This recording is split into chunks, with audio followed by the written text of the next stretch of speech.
Жүрегіңізге адамдарды салып алмаңыз. Адам үнемі жүрегіндегі дүниесімен сыналады. Қай жерден көп сынақ келеді, сол нәрсе жүрегіңізде.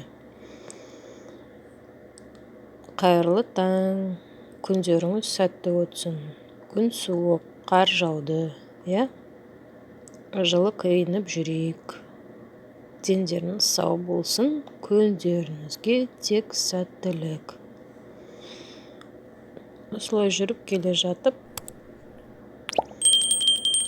қар жауғанын көрсетіп қояйын деп шештім.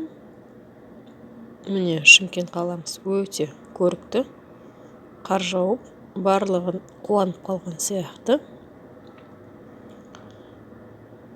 Осындай суық погодада, қыс ауасында жылы шай ішіп жүріңіздер.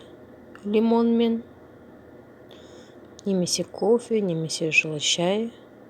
Дендеріңізге саулық тіледім. Күндеріңізге сәттілік.